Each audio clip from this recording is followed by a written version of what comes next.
On est d'accord de toute façon. Ouais. Hein? Imaginez qu'il y a quelques mois, les ruines de ce château n'étaient pas visibles de la rue. Ce qu'il reste de l'édifice était caché sous la végétation. Alors, les membres de l'association Passion Patrimoine des Herbiers ont travaillé dur. Depuis l'automne dernier, chaque samedi, ils se relaient par petits groupes pour tenter de sauver le château.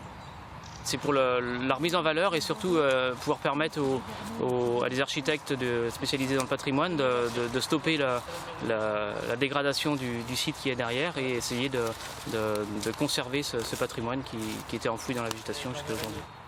En effet, grâce à ce grand débroussaillage, ce qui est encore debout devient alors accessible et sera donc consolidé.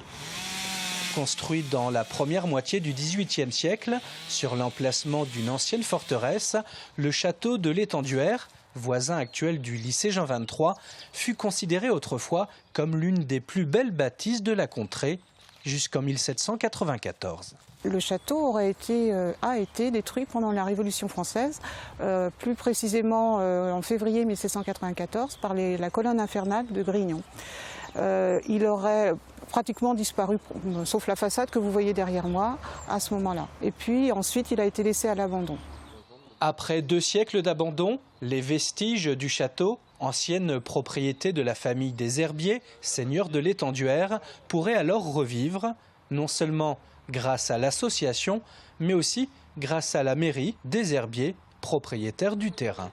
On peut faire un écran de verdure, quelque chose de magnifique.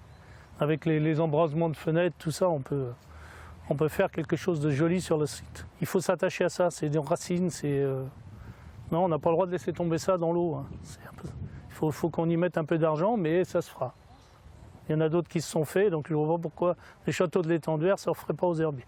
Un décor historique, un parcours pédagogique, les idées ne manquent pas. En attendant, c'est la dernière ligne droite pour l'association qui va devoir évacuer toutes les coupes réalisées depuis 6 mois.